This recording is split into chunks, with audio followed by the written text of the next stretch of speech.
Good morning, millennials. Welcome back to The Toast. Happy Tuesday. We are kicking off Toast, Friends, and Family Week here at The Toast, and we are kicking it off with a personal favorite. Not only because she's hilarious, we support women in comedy, yada, yada, yada, but because she showed up in a t-shirt with my face on it, and it's like she knows the way to my heart. Ben is always saying, whenever we're talking about people, he's like, oh, I really like that person. And Ben's like, you only like them because they're like so flattering and like up your ass. Like that is the way to my heart. So you showing up in one of my merch available, actually I think it's sold out, but toastmerch.com. It's sold out, but I give respect where respect is due. I really and I have to say, this is good merch. Only it's like Chanel. It's basically Chanel, and yeah, I give respect, and I just support other women in comedy too. Okay, so we have so much to catch up on. The last time we were on The Toast, I feel like was a year ago because that was Jackie's maternity leave, and he was born in like February. It was a little bit over a year ago, and that was the first time we met, and it was magical. It was the first time we made out.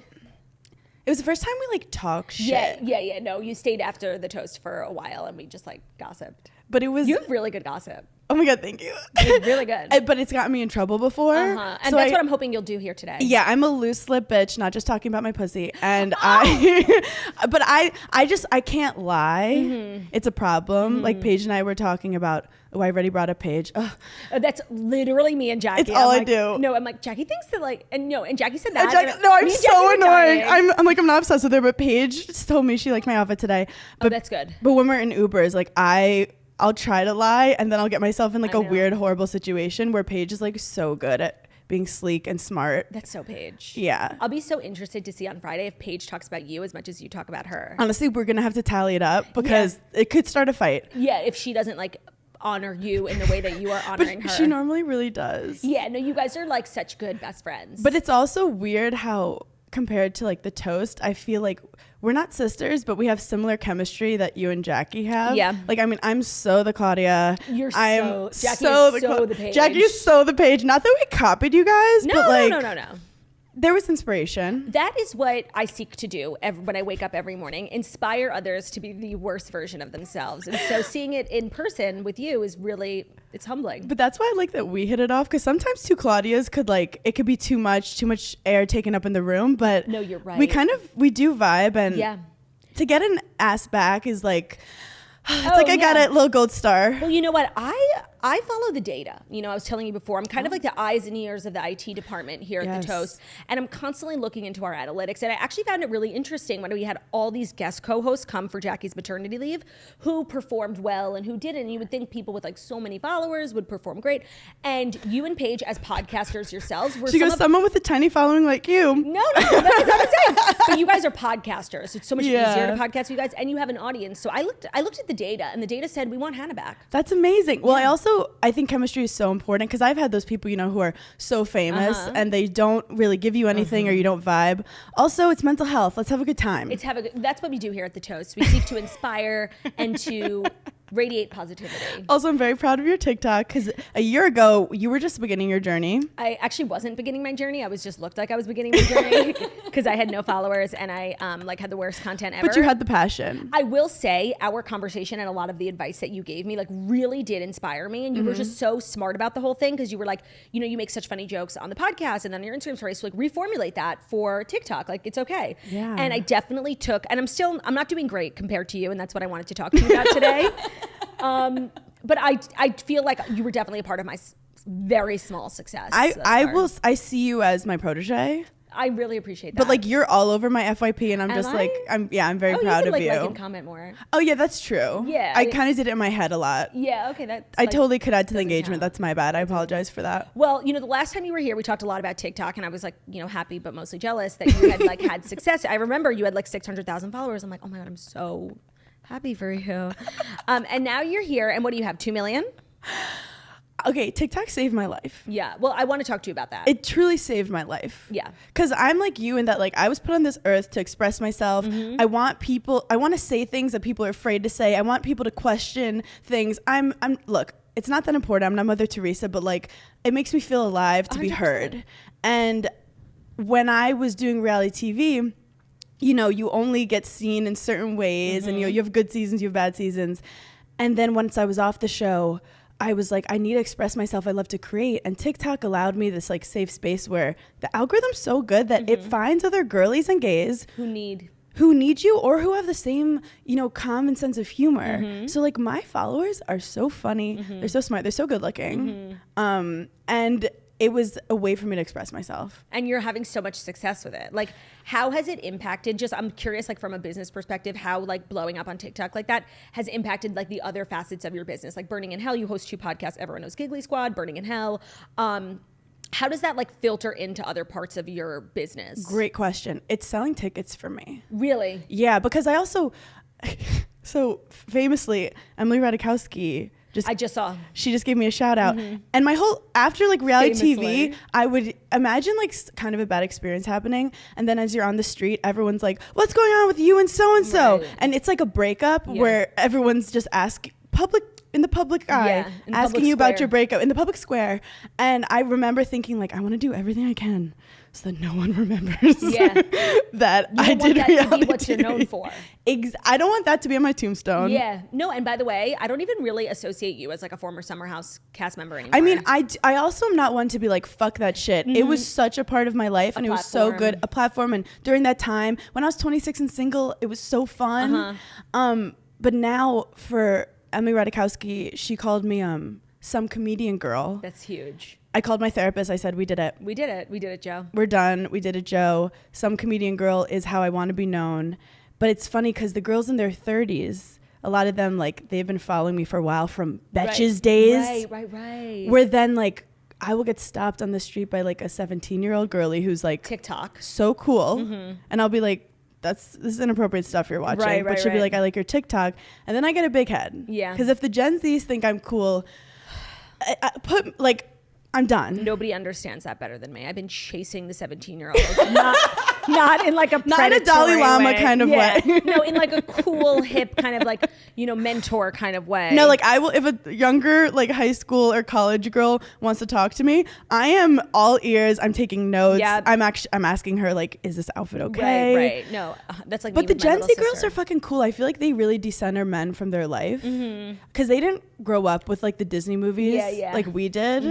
And as 2 married women, I feel like we're both really good at decentering men from our life, despite the fact that we're married. Where is Ben? He's in LA, and I completely agree with what you said. But for Des me, is in Ireland. Oh, don't even know actually. Should we go? I think so. Well, for me, it's like I didn't like consciously decenter men for my life. I'm far too self-centered to have anything other than me be the center of my life. Wow, and that's been really empowering. So self-aware. One thing about me, like say what you want about me. You could say I'm annoying, yada yada. For sure, I agree. But I am nothing if not self-aware. And I love that for you, and that's why you're so funny. Thank you. Because you say it before everyone calls you out on it, and you're like, I got there first. Yep. But that's, I do think when you're making decisions based on what other, like to meet a man somewhere, what a man will think, you get off your alignment. And then you'll start attracting weird energies. And like I met Des saw me in the background of a comedian's Instagram story. That was crazy. I know. How technology. long have you been married now? We've only been married less than a year. Really? Last May we got married. Wow, that's so crazy. It feels like just like it's like you're just married. And my wedding has been overshadowed by Scandal, which I'm dealing with. That's definitely tough. I'm dealing with. No one talked about my dress. No one talked about the flowers. That's literally disgusting. Do you think if you had been on Summer House still, you would have done like a TV wedding? Like probably, right? Des would not. Oh, he would not.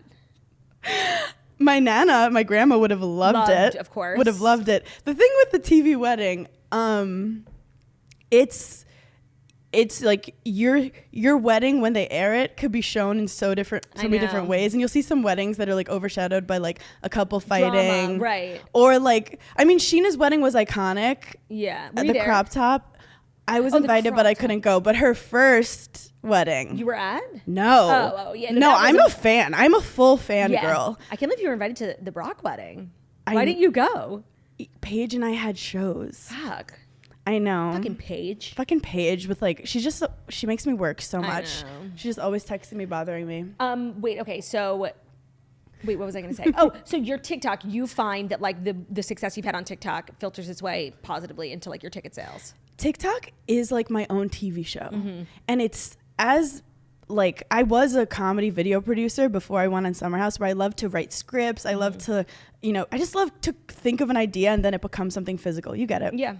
So I wake up and instead of being like, meh, I'm not on TV anymore, I'm like, what can I post on my channel that people are going to see? And it's everything from my podcast to stand-up clips to the Man on the Street interviews. Which are so good. Thank you. I see them ripped off and like people using slime next to it, you know, like the duets. Someone like rubbing slime and then Hannah's Is that unlocked. good or bad? It's good. That means you fucking made it, bitch. Like that, although they get like hundreds of millions of views that like don't count towards you. No, I know. Are you in the they TikTok don't tag Creator you. Fund?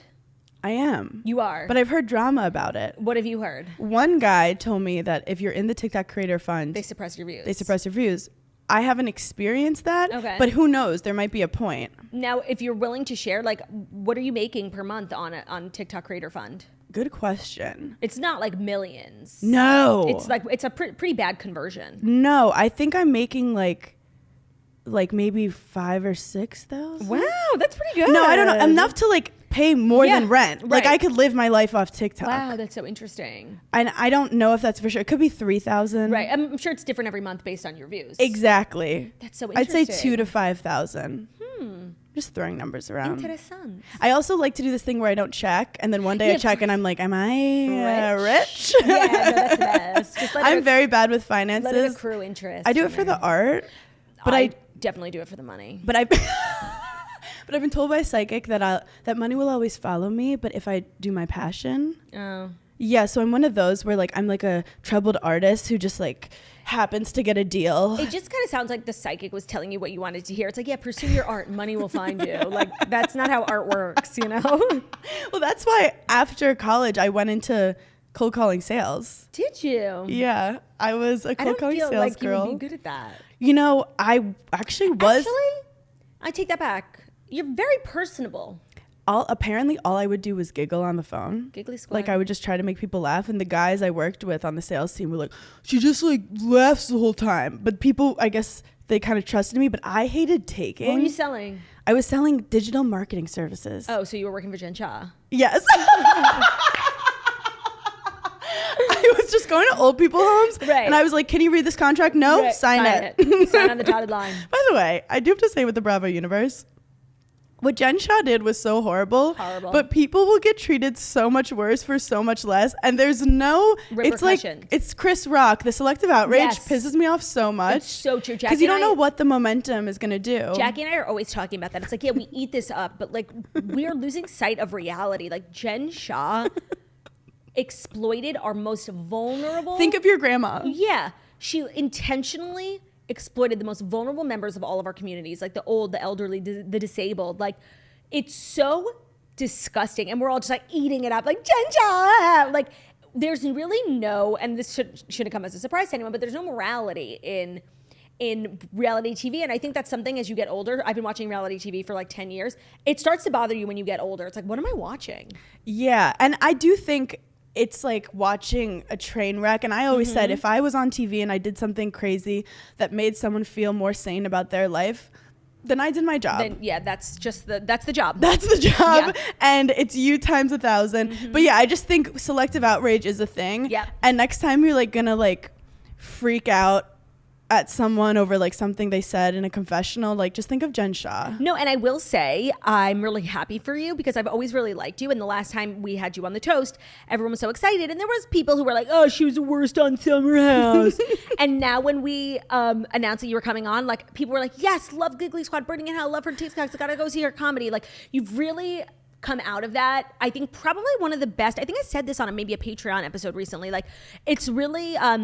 It could be an example to other reality stars. Oh. I think you really have done such a good job. Thank you so much. I mean, I actually just met Stassi. Like I had a full podcast with her the other week.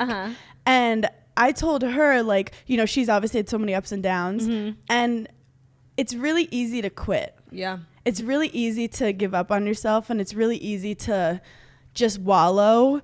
But I guess the advice I've learned from like having hard times and stuff is like, I take it as a message from the universe, which is like, we're shifting, you know, and the universe is aggressive with me. We're shifting. Like some people, you know, how like something subtle will happen for like 10 years and then you're like, wait, I hate this man, or like, I hate this job. I will like, things will just blow up immediately where the universe does not want any confusion for me. No warnings. No warnings. Nothing. And you know what you need to do. So I just like I love failing and I fail all the time, but I'm like, I never take it personally, and I use it like, okay, you fucked up, or this was not right for you. We're on to the next. Yeah. And you just have to keep swimming like Dory. That's like my favorite Taylor Swift lyric. It's actually a newer lyric, so it's maybe not my favorite, but it's one that really resonated with me. It's no one sees if you lose when you're playing solitaire. It's like if you're only competing with yourself, failure is just a part of life. It's not like this big embarrassing thing. Like you're only looking like horse blinders. Isn't that Wait, a good I'm lyric? gonna cry. I know. I love getting into mental health moments. This is a sports reference. Okay. My grandpa was like a basketball coach. It's very Brooklyn. Never let the fear of striking out keep But you I from feel playing like the you would game. understand basketball Okay. references. They said even when it's raining, the hoop is always there. Yeah. So like you can't see it all the time. And I realized so much of life is the story you tell in your head. Like I could have sat there and told myself all these things of what I think people think of me. But like actually Taylor Strecker called it, she said I have BDE, as in big delusional energy. Oh my God. Okay. So the introduction of my book, which I know you read, is So good. Fantastical Delusions. Like just about how being delusional is such an important part of confidence and an important part of like chasing your dreams. And I mean like delusional like with your own self. Yeah. No, don't be delusional like in reality. 'Cause that's nobody likes people like that. You're like, the sky is green. But like your sense of self and your confidence should have an ounce of delusion. Yeah, and I ultimately believe that you cannot hit any goal that you can't imagine for yourself. And also, you're not to like be like Are you talking gonna about your call me age. old? No, I'm saying you're a baby. Oh my God, stop. You're a baby, and you've accomplished. Okay, we're just sucking each other's dicks right No, now, it's but the best. it's like audio porn. You've done and accomplished so many things. Like written a book. Are you kidding me? Thank so you. like you fit all these things in, but that was all you imagining it. Like Yeah. if you don't think it, it's not going to happen. The world doesn't just plop book deals on your lap. But they do for some people. Sometimes. And I think something that you and I have in common, which is why I think we're like always gassing each other up, is because like we've had things, opportunities taken away from us. We've had like, cancellations. And so that's like, it feels even more accomplishing when you get a book deal or when you sell out a theater, because you really had to do all that shit on your own and even, rebuild from ground zero more than one time. For sure. It feels even better. And also we've had ego deaths. Yeah, of course. We love an ego death. And Yeah. that's why I think we're funny, because it's like we know what it's like to be really dark and feel like the biggest piece of shit and then be like, where do we go from here? Yeah, what's next? What's next? Yeah. The Madonnas of the comedy world, some would say. We're reinventing. We're Ooh, we're are the Madonnas learning. of the comedy world. I actually wanted to ask you, because you're like such a stand-up comic, and you are always like, whenever I watch all your Instagram stories, Oh my God, thank it's just like you. more shows. And I do comedy like in a way that I think is very bizarre to a lot of people. Like I'll take like a full year off, and then I'll do a whole year on, year off, year on, and that's just how I can realistically like integrate it into my life. But you Yeah. are just all the time 24/7. And I did this event with Nikki Glazer, and she was like, literally, I am gone every single week, 52 weeks out of the year. And it's like this road life, and that's so tough. And you're married, so you're married to another comedian who lives the same lifestyle. When do you guys like fuck? Like, when are you guys ever in the same bed? Okay, my biggest advice with marriage is like, don't see each other. Oh, that's Don't actually see- so funny. You know, like when people become your roommate, like we haven't gotten to that It's not point sexy. yet. It's not sexy, but you're so right. I'm living this kind of untraditional life where I met my husband. He had an apartment in the Lower East Side. The woman passed away next door. Oh. Wasn't me. We don't know how it happened. Rip. And I got the apartment next door. So we have 2 apartments next to each other. I technically have my own apartment and like my own space. Do you have a podcast studio in there? I wanted to, but it was a little too echoey. Oh, yeah. And I didn't want to mix, work Business and with pleasure, pleasure, yeah. as in like where I nap all the Yeah, time. 100%. But I do think traveling, because we have the same gig, like I'll finish a show and I'll call him and he'll be like, yeah, I just got off stage. How Right. was it?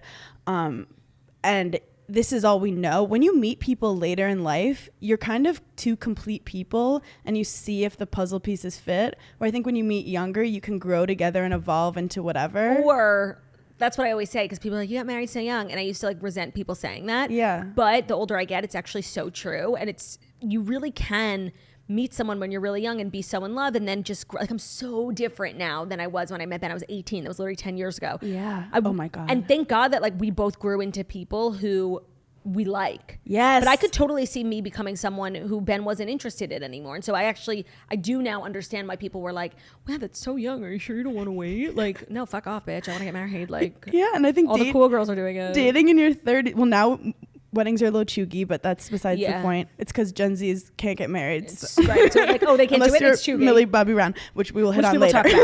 But I do think because we met, dating in your 30s is hard because you have your routines, you have your rituals.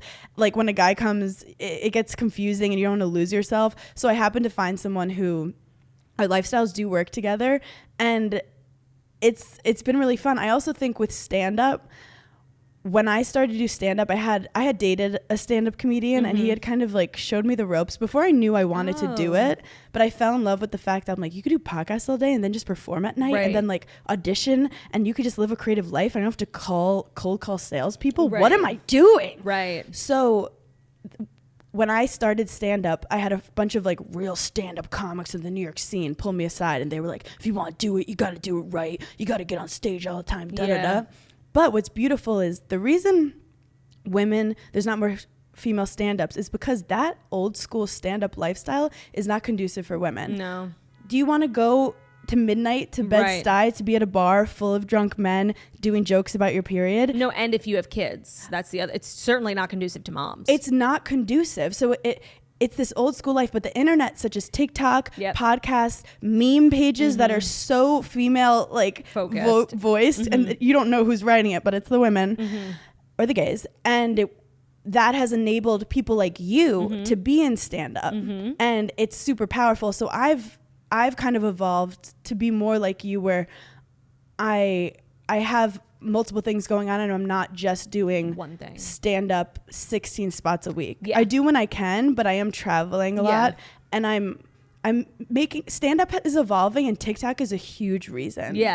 And so I thank you, TikTok, yet again, sponsored by TikTok. Swipe and up. Jealous for you. But I'm telling you, just keep going, because you are so. And I will say, like, probably my most, like, my best performing content is our podcast clips. And so why I asked you. So good. Why I asked, like, where you see the value and, like, where you see TikTok making good impacts is because for us, like, it has blown up the podcast. Like, our podcast numbers are. That's amazing. And so many people, like, when I do meet and greets and stuff, they're like, oh, I found you on TikTok. I'm like, yo, shut up. Your clips are so good. We work really hard on them. Thank you. They're really good. And I do think, like Giggly Squad, we just started posting clips. I see them now. Because we used to just film on Zoom. I know. And my friends are like, are you just traveling a lot? And I'm like, we're both in Manhattan, but she's in Midtown, which is like Europe. Yeah, that's tough. And we'll be like, do you want to get together? And she's like, no. No, but see, that's what we're always talking about, how weird it is, how, like, podcasting is an audio first platform, but, like, unless you're recording video, you might as well be in the Stone Age, which makes no sense. Literally. It makes no sense. But anyway, we have chit-chatted long enough. I want to get your takes on a lot of pop culture news. Yes. We also have some Bravo news I want to share with you. So without further ado, it is time for the Fast 5 stories that you need to know. Today's episode is brought to you by Caraway. Get a head start on spring cleaning with Caraway. Their thoughtfully designed sets and complimentary storage makes getting and staying organized easier than ever. So you guys know that we have been obsessed with Caraway's pans for many, many years now, and we just got their food storage. And if you just have a drawer full of, like, empty lids, misplaced containers, check out their food storage solutions. They are so organized, they're so fabulous, and just like everything at Caraway, they're premium. And you can now save 10% off on the full suite of Caraway products, from their internet famous cookware to their newly launched food storage set. Their high-quality ceramic-coated kitchenware is free of PTFE like Teflon, lead, cadmium, other toxic materials. Caraway kitchenware comes in a variety of chic shades, and all their sets include complimentary easy-access storage solutions. Their ceramic's naturally slick surface means minimal oil or butter for slide-off-the-pan eggs and easy cleaning. So again, they're non-toxic, they're easy cooking. That slide-off-the-pan, that is real, because I have a husband who uses a pan and doesn't immediately wash it and put it in the dishwasher. So hours later when I come home, normally if I'm not using a Caraway pan, I gotta really get in there, scrub, use that elbow. Caraway, so easy cleaning, easy cooking, easy everything. They're also really well loved. Over 40,000 people have raved about it. Visit carawayhome.com/toast10 to take advantage of this limited time offer for 10% off your next purchase. The deal is exclusive for toasters, so visit carawayhome.com/toast10 or just use code toast10 at checkout. Non-toxic cookware made modern. Thanks, Caraway. Today's episode is also brought to you by Sundays, something for the strice bro in your life. So Sundays is healthy. It is air-dried dog food made from a short list of human-grade ingredients. Sundays was co-founded by Dr. Tori, who's a practicing veterinarian. They contain 90% meat, 10% vegetables, and 0% synthetic nutrients. So besides USDA beef and all-natural chicken, you will find digestive aids like pumpkin and ginger and other disease-fighting antioxidants. So dog parents have reported a lot of benefits like fresher breath, softer fur, better poops, more energy. And as somebody who has a strice bro in their life, who has had breath that is so toxic it could kill a person, it could burn the eyebrows off your face, Theo has had a huge impact in his breath when I switched to Sundays. I can honestly say it has changed our relationship. I'm so grateful. I'm very breath conscious, and Theo's breath for a while was just like, it was not going to work for me. So Sundays was a huge improvement there. Sundays is also great because it has zero prep, zero mess, and zero stress, unlike other fresh dog food. It's shelf stable, which makes it easy to feed your pup top quality food, and every order ships right to your door. It's also 40% less expensive than other healthy dog foods because Sundays doesn't waste money shipping frozen packages. We worked out a special deal for our dog-loving listeners. Get 35% off your first order of Sundays. Go to sundaysfordogs.com/toast or use code TOAST at checkout. That's sundaysfordogs.com/toast. Upgrade your pup to Sundays and feel good about the food you feed your dog. Our first story is little child bride news. Millie Bobby Brown, who is 19, has announced her engagement to Jake Bongiovi. So just call her Millie Bobby Bride. Ugh, page 6 always has to be like, sell it. Millie Bobby Brown, who's 19, announced her and Jake Bongiovi's engagement via Instagram on Tuesday. She wrote, "I've loved you 3 summers now, honey. I want them all." We love a Taylor Swift lyric. The Stranger Things actress captioned a black and white photo. Her engagement ring could be seen in the social media upload as Bongiovi, who's 20, hugged her from behind the beach. So I think there's a lot to unpack here. The first being, the Nepo baby of it all. And wait, is this Bongiovi's youngest I love son. what you're saying, Bongiovi. That's how it is. His literal, Are they adding an I somewhere? His name is Bongiovi. It's like they're Italian, but I think for his, like all-American band, he was Bon Jovi. I know the older brother is in like Hampton Water. Yes, and he's Jesse Bongiovi. Okay, are you from Sicily? What is going on? I'm sorry. I'm just like friends with the Bongiovis. Maybe that's why I knew that. So were they dating for 3 years, or she just wanted to do a Taylor Swift quote? They've been together for a while, so I'm assuming it was accurate. How old is he? 20, and she's 19. So okay, do the math. At least they're like somewhat age appropriate for a relationship. It's not like people have been like weirdly sexualizing Millie Bobby Brown like since she was 12. Like it's really bizarre. Yeah. So at least she's dating someone her own age, but it is really young. I mean, I got married young, but I was 21 when I got engaged. Yeah. She can't even drink at her wedding unless they get married, in the Bahamas. I do think sometimes with really, really famous people, once you find someone you feel safe with, you almost want to like stop the BS. Yeah. Do I see like I didn't even know they were dating. Well, it's also, but what you're going to say about famous people that I feel like is true is Millie Bobby Brown at 19 is not the same maturity level as, us at 19. Yeah. She's probably seen and lived a lot of more, maturing experiences. It's still very young. But I would say she's probably has the emotional intelligence and the life experience of maybe like a 22-year-old. I don't know. Honestly, like an elephant, like a young elephant, which are very smart, but like you wouldn't like trust with your taxes. Right. Paige was telling me yesterday that Millie Bobby Brown has this like weird friendship with Drake. Yes, that's exactly what I'm talking about. I wonder how Drake is feeling. Right. But that like the height of their really kind of weird friendship was when she was like 15. Yeah. There's just like and you know what? Last night I watched Pretty Baby, Brooke Shields. I have thoughts. And so much of what they were talking about, like weird things that went on when she was a child, really reminded me a lot of Millie Bobby Brown. It's gotten better now, but because she's older. Yes. But when she first popped on the scene, people were so fucking weird about her. Yeah. She was so young and she was like so like romanticized and like borderline sexualized. Yeah. And the Brooke Shields documentary was chilling. I also think that when people are British, they just sound really mature. That's true. Like if a 2-year-old is like, "Can I have some water?" You're right. like, "Are you sure you don't want a martini?" Writing a thesis? Right. Yeah. But Pretty Baby was very interesting to me. Me too. The craziest parts were her, cold calling out Michael Jackson, Tom Cruise, and Andre Agassi. Wild. You're a tennis As girly. a tennis girly, I mean, I think that she basically said, I went from one controlling relationship with my mom to a controlling relationship with Agassi. She sucked Joey's finger on Friends. Yeah. And then Andre Agassi broke all his trophies because he was so mad. That was like she could have politically been like, I know. He got jealous sometimes and it was hard for our careers. Like that was a choice. Yep. But also in the tennis community, she got a lot of hate because when he married her, he did not win a tennis match, like the whole marriage. So maybe it was a little dig back at him. Oh, that's because people said she was really bad luck. And the second he married Steffi Graf, he started winning. He started winning. And the crazy, okay, this is just ESPN sports podcast now, but Brooke Shields had a photo of Steffi Graf on her fridge saying because she loved her legs, these athletic legs. Inspo. As inspo, but she manifested wrong and her husband ended up marrying that woman. Imagine. Because it's his fridge too. It's his fridge.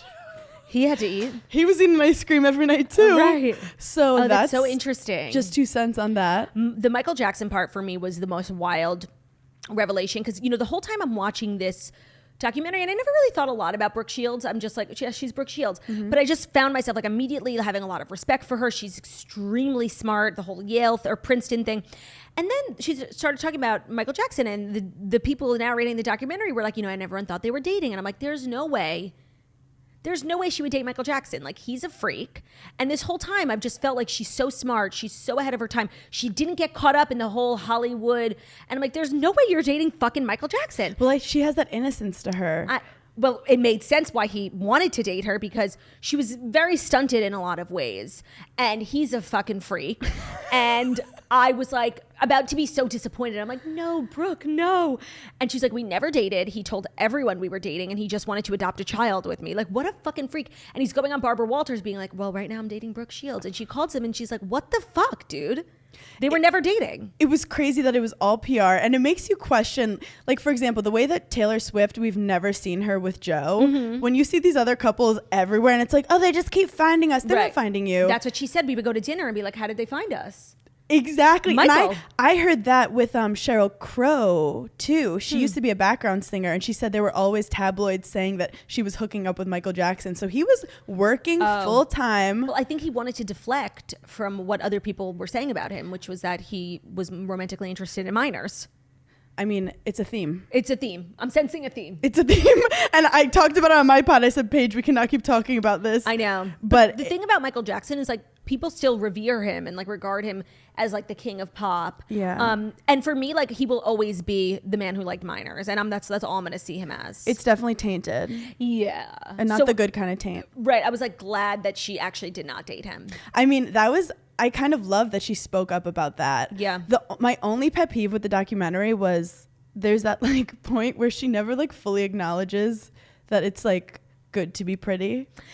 It was just, like the pretty privilege could have been just like referenced. Yes. Because like, I mean, I'm best friends with Paige. Like I see it every day. And like, I'm a beautiful model. Like I know that you would get it. It is burdensome to be that beautiful. I get it. But to not acknowledge how like, also, like, let's be honest, she was homeschooled. Like, I don't know how she got into Princeton, but she kind of was like, I got it in the mail that I got into Princeton. And you were also like the biggest star in the world. Like, that's why. So it was so fucked up how like she was doing nude scenes as a child, but also there could be some reference of like how being this beautiful helped you a lot in life. Go to Princeton. Because, I mean, think about it. Pretty privilege is so real. Mm-hmm. When you make eye contact with someone in the street and they're good looking and they look at you, you're like, I'm validated. I am gorgeous. Sign me up. Wilhelmina Models. When an ugly person looks at you in the street, what do you do? I have to flee town. I'm being stalked and harassed.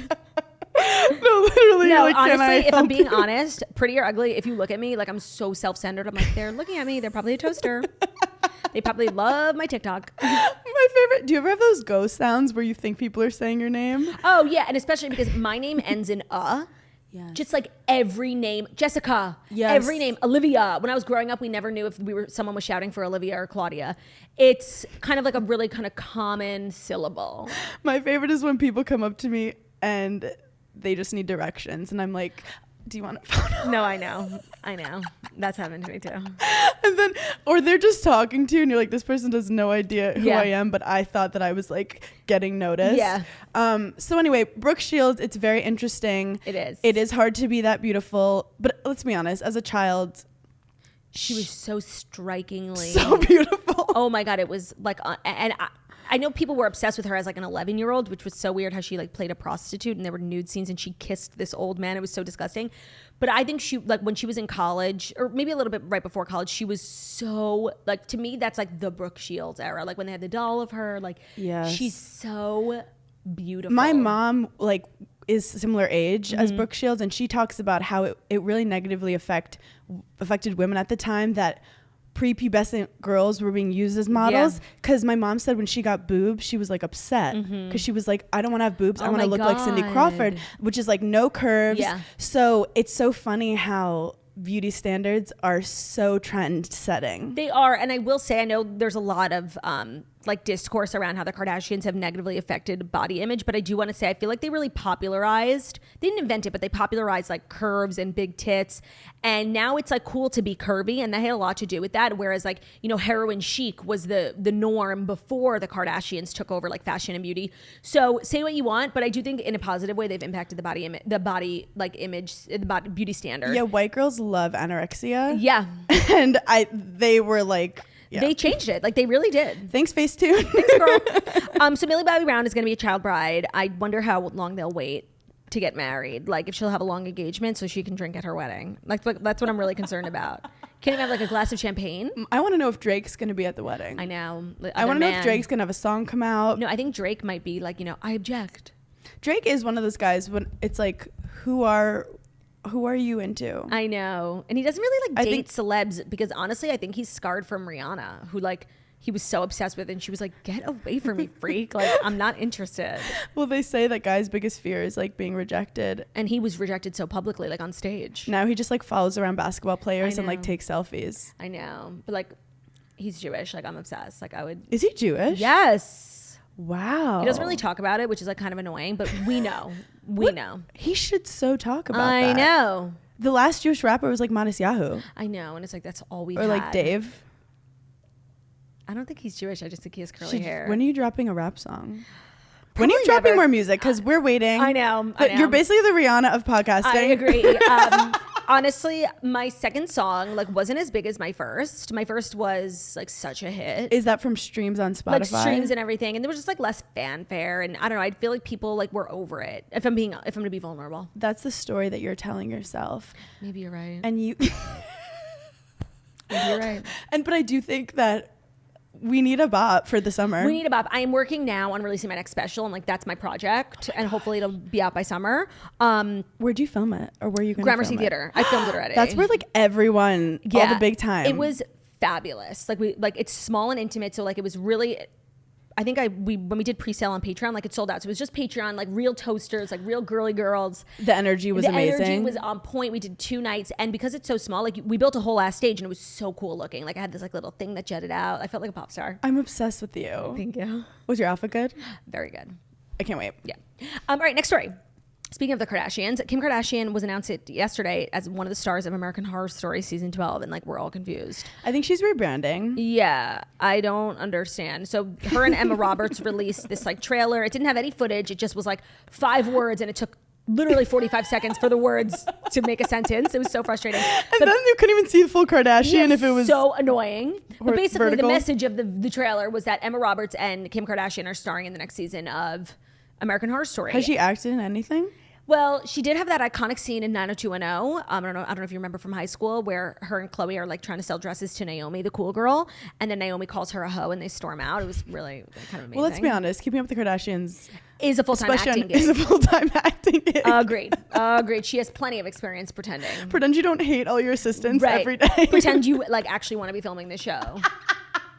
So I would say yes, she is experienced. I do. I loved Lady Gaga in it, but like Lady Gaga is an artist. Like Lady Gaga can do anything, and that was the beginning. Then now she's been nominated for Oscars. Yes. But that was like her first. Ryan Murphy saw something in her. Maybe Ryan Murphy. But again, yeah, we are not out here telling women not to chase their dream. True. But Kim, I think she loves to challenge herself. She does, and I'm proud of her for that. Yeah. It comes to a point. It's giving me like J-Lo vibes, where when I'm that rich and successful, if I'm still like chasing this hard, it's sad. Yeah, I'm glad you brought up J-Lo, because J-Lo's at an interesting point where she's like a singer and she's like a an iconic singer and an iconic actress. And I know now any movie that she puts out now or any song that she puts out now is going to be bad. It's so weird how like she's this like, and I saw her. She's one of the most talented people in the world. And everything she does sucks. Even her J-Lo beauty like sucks. What is that? Like it's like she's like a legend who can't get arrested.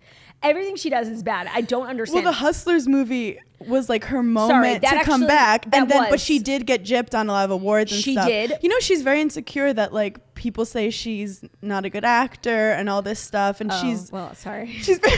I watched her documentary and she's very upset about it. How do you know? No, I watch everyone's documentary. No, she so badly wants to be taken seriously as so many. That's what it is. She goes to sleep at night, and the story she's telling in her head, we have a theme, is that like people aren't respecting me. Mm-hmm.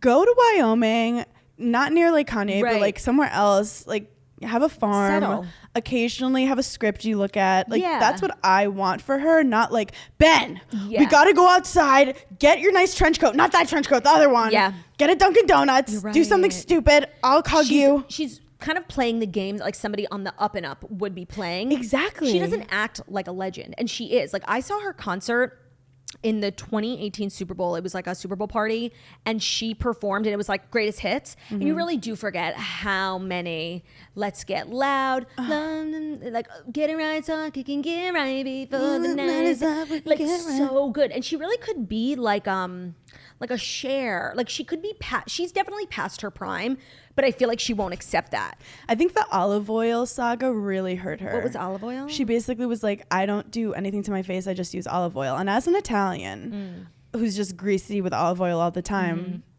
that your face does not look like that. And then she came out with J-Lo Beauty. Well, it's like, well, if you're only using olive oil, why the fuck should we use your products? It seems inauthentic. I'm using EVOO from Rachel Ray. Right. But yeah, there's sometimes less is more in this industry, which me and you, it's hard because we're workaholics. But sometimes, like even like overexposure, oversaturation, trying too hard, people are like, we get it. You want to be famous. Yep. And it's a thin line. Also, once people like your stuff, then people offer you a lot of money to do more stuff. And you have to be selective. Saying no is actually super powerful, and I'm working on it. No, you're so right. Especially for somebody at J-Lo's level, like you have to be so particular.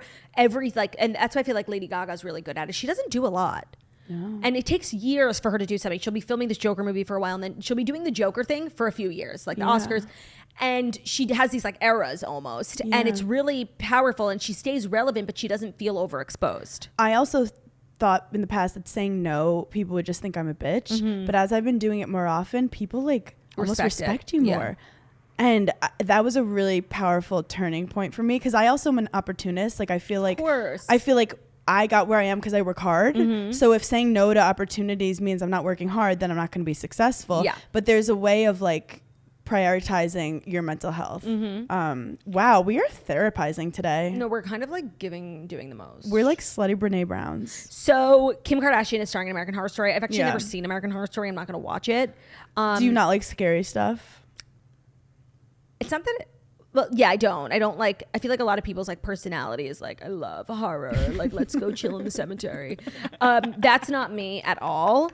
And so that's not my genre of choice. Also, is there musical theater in American Horror Story? It's like I loved Glee, a Ryan Murphy production, probably Ryan Murphy's best work in my opinion. Did you watch the Glee documentary? No, I didn't, because I actually saw a bunch of Glee actual castmates say they weren't approached, or if they were, they didn't want to be a part of it. And so like these experts on set, it was like, people in charge of hair wardrobe. Yes. And that person doesn't really know what's going on. It was a thirsty piece of work. It was a reach. And they were saying all these like allegeds, and I just felt afterwards a little dirty. And I read a review of it because I was thinking about watching it, and I saw that like one of the takeaways was that a lot of what went on the show, they blamed Lea Michele for. Like they very subtly tried to blame Lea Michele for Corey Monteith's overdose, and how she was like the one pushing him into drinking. So honestly, because I stand Lea Michele to the day I die, that's my toxic Have you trait. seen Funny Girl? Of course I have. I saw it night number 2. Oh my god! Couldn't get tickets to night number 1. We're still mad about it. Have to see it. It's literally. I know, I have to. It's a religious experience. I hope she like re-signs and keeps going. It's incredible. I was into the drama too behind it. I lived for every minute of it. And I'm sorry, Beanie was never right for that role. And they went out of their way to not give the original role to Lea Michele.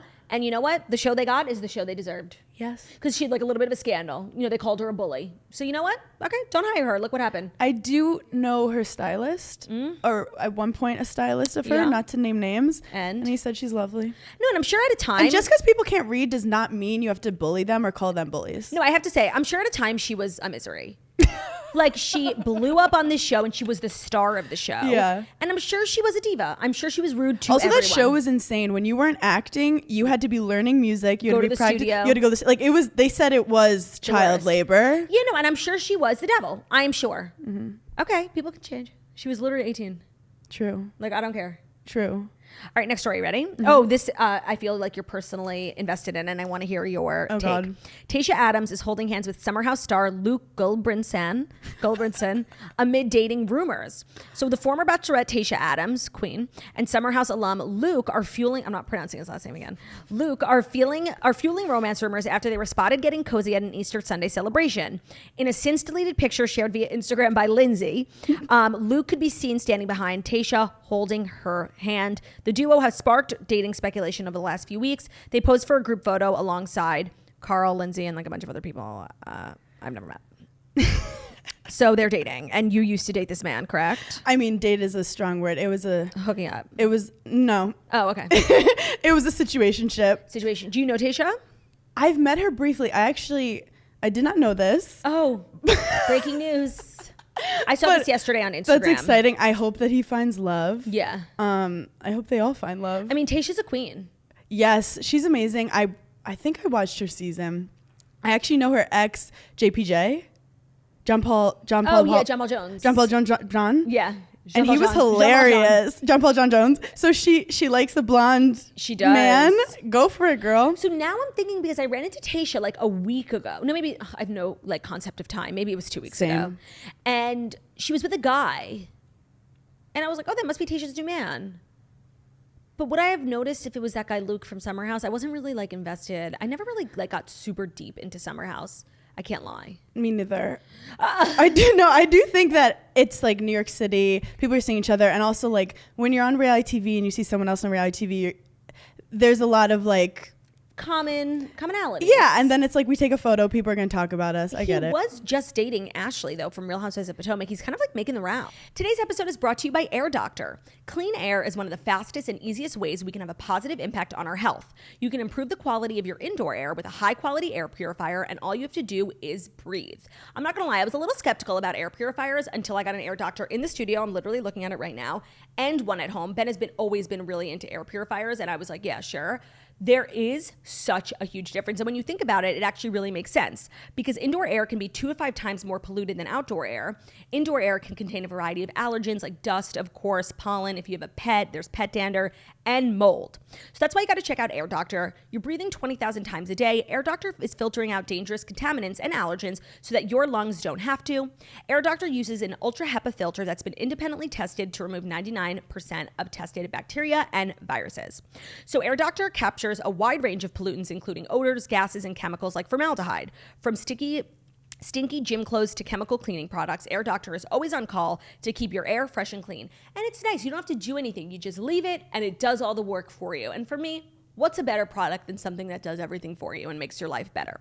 So bringing Air Doctor into the podcast studio has had a huge impact. You know, our voices sound really great because we're not all stuffed up. We're doing it for you guys. And Air Doctor comes with a no questions asked 30-day money-back guarantee. So if you don't love it, just send it back for a refund minus shipping.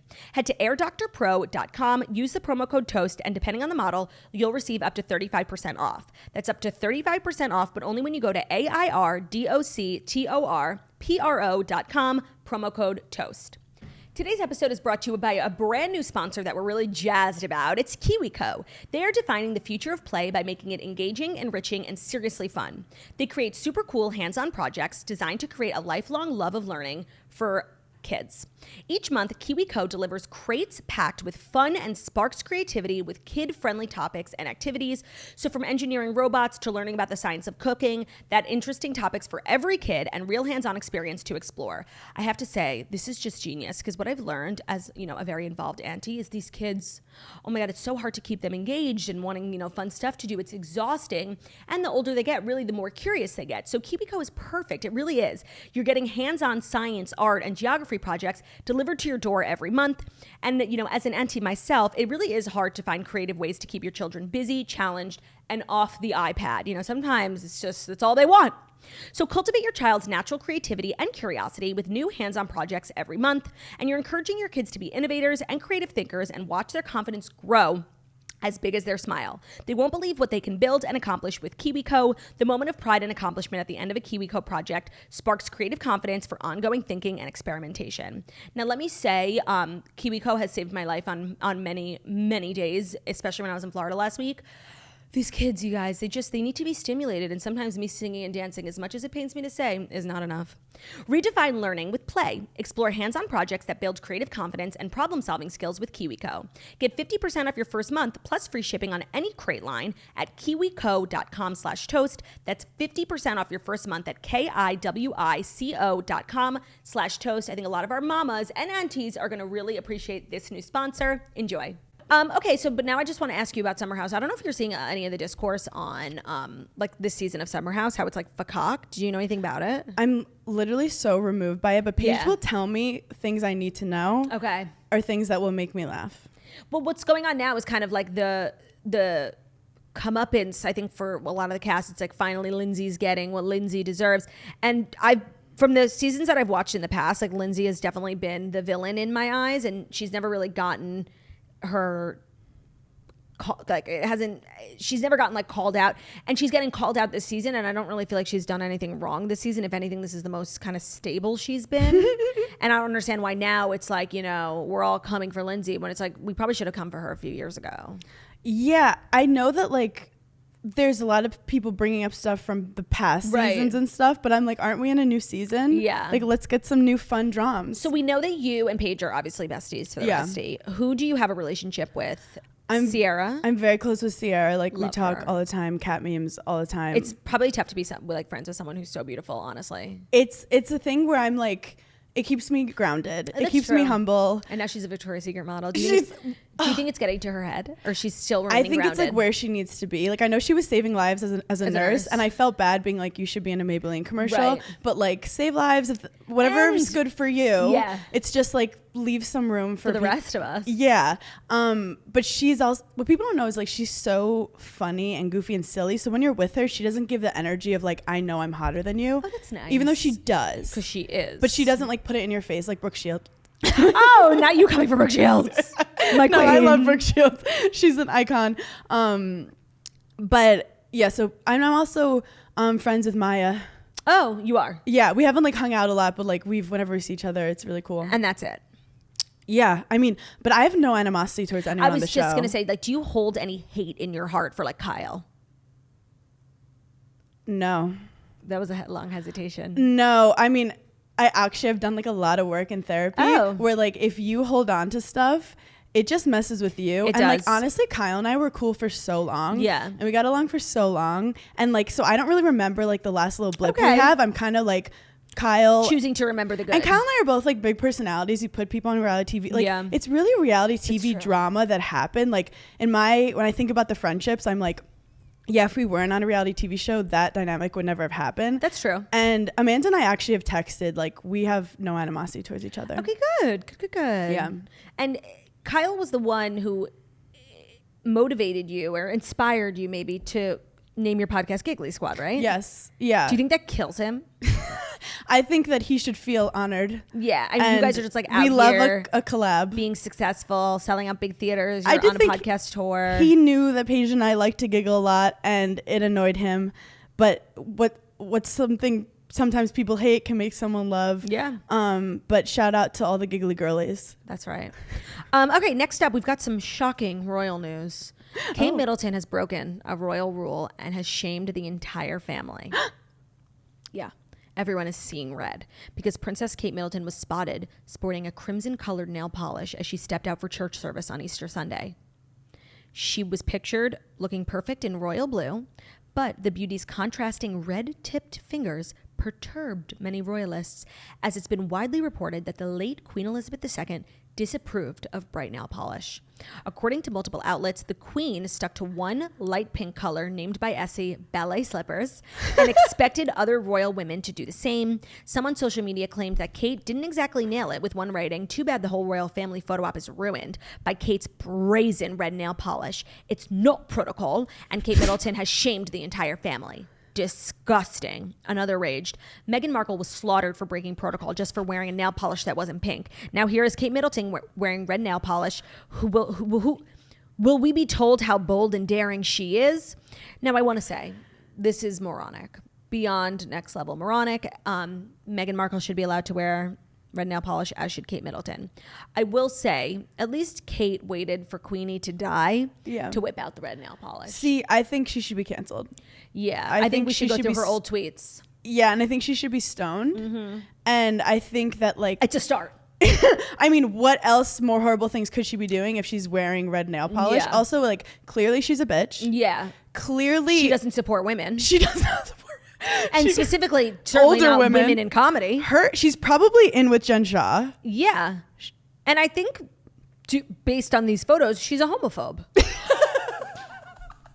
And I think that the, ADL should get involved because this feels anti-Semitic. Yeah. And I'm upset. She's definitely like... You know what? I'm disappointed, Kate. Do better. Do better. Have we asked her about abortion rights yet? Right. No, I mean, maybe. Or is she saying something about gun laws? No, maybe. I think there's something there with the red. Maybe this is her speaking to us. She's limited in what she can say. They're not political. So maybe. It's a cry for help. Maybe she's telling us something. Maybe maybe she's a Republican. Or maybe. I don't know what red could symbolize. Or maybe she likes the blood of children. Maybe it's a statement on the Dalai Lama. Oh! He's always wearing that red robe. Yeah. Or maybe she's supporting spritz. Maybe she's letting everyone know that her favorite spritz is grapefruit. She is a grapefruit girly. That's probably it. Yeah, if we had to, let's be conservative. Like, that's what she's. That's we don't want to like reach. Yeah, we don't want to be radical. No, that's crazy. Good to know she's a grapefruit girly. But all I know is toast. I'm not listening to her anymore. Yeah, not that she spoke. I'm so disappointed. I used to like her too. I used to like her. But now, polish. Now I see her. I see like a new side of her, and I find it disgraceful. And honestly, anti-patriotic. But her husband could do nothing wrong. King, literally. Future king. No one talked about his nails. So true. He probably has like crusty, cuticle-y, like. He's definitely not fingering her. Do the royals finger each other? You know what? The royals don't make eye contact when they have sex. I am actually not to speak for Jackie and I, but Jackie and I, we are monarchists. Like, we love the crown. We love the royal family. Yes. So I'm just going to choose, like, out of respect, not to talk about her vagina. Okay, so you don't support free sexuality in other women? In the royals? Agreed. Well, muted point. Yeah. Are you disappointed? I mean, Are you looking at me differently? I feel like I need to give an apology for even asking you that. No, you're fine. Okay, but let me know if you need one. I have the dumbest fifth and final story because it was a slow day, but I feel like I would like your thoughts. The FBI is warning the public against using those public phone charging stations. So the FBI is warning consumers about juice jacking, where bad actors are using public chargers to infect phones with malware. So the law enforcement agency says consumers should avoid using public chargers at malls and airports and stick to their own USB cables and charging plugs. So avoid using the free they tweeted, avoid using the free charging stations in airports, hotels, or shopping centers. People have figured out a way to use public USB ports. So not even the chargers. They're saying don't use public USB ports. You know how like at the airport they have outlets and USB ports? And it's always like emergency mode when you need to use it. But they're saying do not use it because you can introduce malware and monitoring software onto your device. Carry your own charger and USB cord and use an electrical outlet instead. Who is malware? What is a malware? That's such a good question. Because as the IT department. So it's my understanding based on my, limited knowledge that malware is basically like viruses. I feel like it's 2023. Like, how is my phone still getting a virus? I know. And to me, like the virus thing sounds like a little bit of a conspiracy theory, but having like freaks monitor you, like that I could see happening. Like people hacking into USB ports so they can monitor like young girls' phones. But I do have to say, I love attention. I love attention. Monitor me. I want people to be watching and be like, oh, that TikTok video did do well. Oh, she's so quirky. She is, check your email. She's at 0. She's not like other girls. She's not like other girls. A lot of cat videos. Yeah. We could do without. What would like a hacker find on your phone? For me, they would find like some of the most like vile shit talking.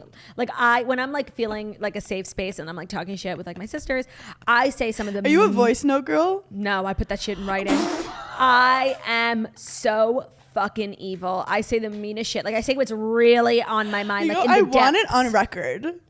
Paige and I will voice note for like an hour. And my mom was visiting the other week and she was like, fucking call her. Yeah, and I'm like, that's no, it's an art. Well, that's the other thing. I don't actually text that much. Everything I do is FaceTime. Oh. I'm such a FaceTime girl. And then you get to look at yourself too during it. Obsessed. Like you're starring in a movie. I actually have like a phone stand next to my bed so I can put my FaceTime on the phone stand while I lay. Resting. So I don't have to like hold it up. And then and you don't want to get like a kink in your neck. What would we find on your phone? I am like so obvious. Like in my explore page, it's like...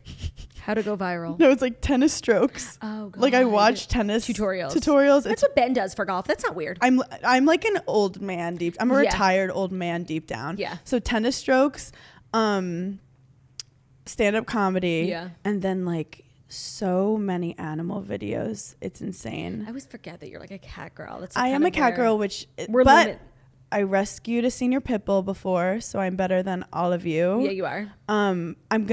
We're going to be in West Hampton this summer and we're going to foster some animals. Oh, shout out Southampton Animal Shelter. Are you going to be fostering cats or dogs? Dogs, unless there's like a bunch of kittens. Because cats are more like, you can't really take them for a week. Yeah. They're like, what is this? Yeah. They don't trust you. I feel like we're so limited in where our friendship can go because like I can never go over to your house. Butter would not say hi to you. She'd be under the couch. No, I actually would not step foot in your house just because like I can't. Are you allergic? No. Oh, you just hate fluffy things that when you pet them they vibrate, which is adorable. No, I just hate cats. Like it's Are we gonna really end on this sour note? No. Yeah, and we have like a lot of the meow toasters. But I love dogs. You call them meow. They call themselves. I love all animals, which cat people tend to like all animals. Dog people come for cats. No, I'm very like niche. I don't love. But I would argue that a King Charles is cat-like. Oh my God, don't insult my son. That's how you want to end the show? You want to insult my son? Noted, Hannah. Don't talk about my family. Noted. Blood is thicker than water, okay? Disgusting, my God. Have you had Teresa on? We have. Oh, what an icon. We actually had Teresa on like many moons. We've had her recently, but the first time we had her was back when we were the Morning Breath. We did a live show and she was one of our guests. And then we all went out to dinner afterwards. That was back in the days when Cheech was working for Bravo. And we all coordinated this dinner. And it was like kind of surreal to be at dinner with Tree. Her daughters weren't there, which was upsetting, but I would have loved to have seen her daughters. And it was fabulous. Like she's definitely exactly who she is on TV as she is in real life. And I know that famous story of her when you worked at Betches. When you worked at Betches, she came into the office and she was like, oh my God, girl with no job. So what happened is I actually at Betches, because I'm Italian, I thought that I just knew her last name and I called her I've seen this video. Guidice, it went viral. And she just goes, what? That's not my name? And then so she was a great sport about it. How did you pronounce it? Guidice. Yeah, I mean, forever it was Teresa Giudice. And then like years and years later, it came out that like we were all saying it wrong. It's actually Giudice. Yes, but now you know the names. Bongiovi, but everyone still says Giudice. Like but I think Teresa I think I say Giudice now. It was disrespectful of me. It was, but we got over it. But fast forward, I saw her on the street and she's waving at me. I'm waving back, and she goes, "Go with no job." Oh my God! And I was like, "Okay, she's a singing starlet." And I was like, "Oh my God, she thinks I'm skinny." Obviously, our dinner like didn't have like that much of an impact on her. We went to the Bowery Hotel. We had a delicious pasta at Gemma, and she couldn't even remember my face. So that feels good. But that's like a true star. I heard she doesn't watch any episode, and I think that's why she survived reality TV. That's actually because I don't think she knows what's going on. And if she did, she doesn't get too in the weeds. It's not that serious. But she still eats and leaves no crumbs every single episode, and she still remains the most toxic person on reality television. Way worse than Jen Shaw. Yeah. And not Kate Middleton, but... Yeah, but I don't know, those nails changed everything. Well, Hannah, it's been such a delight. Thank you so much for being here. If you guys just can't get enough of Hannah, make sure to follow her on TikTok. Not that she needs any more followers. Maybe you should follow me on TikTok. And check out, she has 2 podcasts. One, of course, she hosts with Paige from Summer House. It is called Giggly Squad. And then she has her own more interview-based, like more serious, a little bit more mental health, called Burning in Hell. Burning spelled BERN. You are such a journalist. I'm also going to be at the West Hampton Theater this summer. Oh, it's literally so fun. If the girlies want to come. Oh, I know we have the Long Island girlies who are toasters. That theater is so nice and gorgeous. Perfect size, and they have good snacks in the back. Okay, noted. Because like I always get like my snacks, you know. What's in your rider? Oh my God, it's so embarrassing. It's like so many caffeine-free Diet Pepsi, spritz, of course, sparkling water, flat water, a bottle of tequila, a shit ton of lemons, bag of baked Lay's, bag of pretzels, bag of baked Ruffles, and they always have a hard time finding it. When I'm in like the middle of nowhere, they're like baked. I'm like, you don't know baked Lay's? It's so bizarre. That's so funny. They're like late, just scrambling. Chicken fingers, French fries, grilled chicken, white rice, and a Caesar salad. Not for me. That's amazing. Yeah, and maybe a grilled salmon for Ben. I'm so bad with riders. Oh my God, I can't get enough free shit on my Or rider. they'll get my rider wrong, and there was like a huge like deli sandwich the other day, and I was like, I didn't, and they were like, that was in your rider, and I was like, oh, my team messed up. Sorry. Did you eat it? Absolutely not. Oh. I can't. I'm not gonna eat a full ham, salami, provolone cheese. Well, I want to come to your show.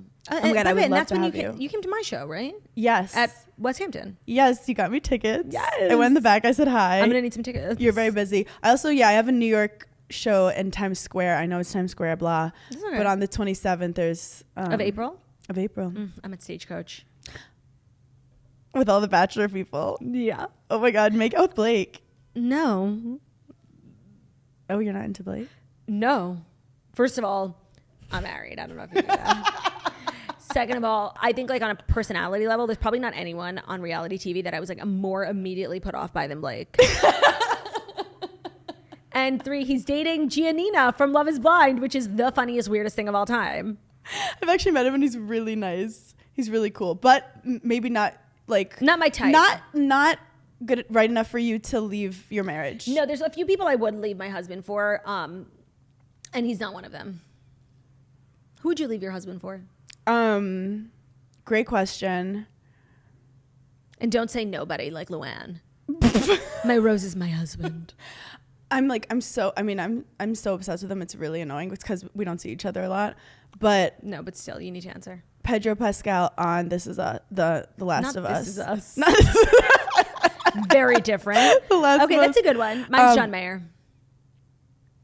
But I justify it by saying, actually, Ben looks a lot like John Mayer. So you would sit in a room while he just gets inspired and starts playing the guitar and like working. I mean, just think about how. I mean, you haven't seen them, but Mike Jugs are extremely inspiring, and I think he would write like some beautiful songs about my body. Oh, like once he sees these tits, it's over.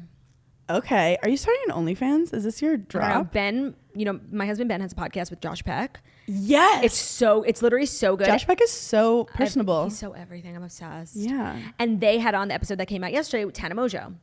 And she's an OnlyFans girl, and she has a really cool business where she started an agency where she represents other OnlyFans content creators and gets them set up. She's a boss. And promotes them. It's actually really smart. Women supporting women. And she said that if Josh and Ben started like a non-nude OnlyFans, like they could do $1 million in a month. That's crazy because I've been told that my foot has a good arch. Don't know what that means. Let's see. I didn't shave very well, and I do have hairy the cameras toes. are not that high quality. Okay, good. But I think like foot modeling, like if we have to. Yeah, and you could do it anonymously as a foot OnlyFans person, or like be really non-anonymous with it. Oh yeah, blow it up. Yeah, as seen on Bravo.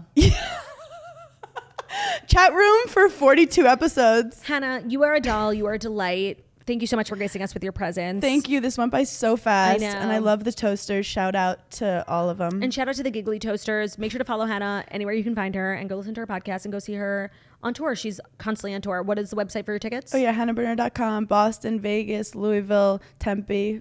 Stuff coming up. Tempe, dark. Thank you guys so much for listening to the Toast of the Millennial Morning Show, where we deliver the fast 5 stories you need to know every Monday through Friday on YouTube. If you're watching us on YouTube, please feel free to subscribe, give the video a thumbs up. We're also available as podcasts anywhere podcasts can be found. So Spotify, iTunes, Stitcher, Public Radio, iRadio, Castbox, also the place where you listen to podcasts. Find us at Toast, 5-star review about how beautiful, stunning, and wickedly talented we are. Hope you guys have an amazing day. We'll see you tomorrow in studio with the Snatchler. Margot Snitch is joining us. You don't want to miss it. You don't want to miss it. Bye.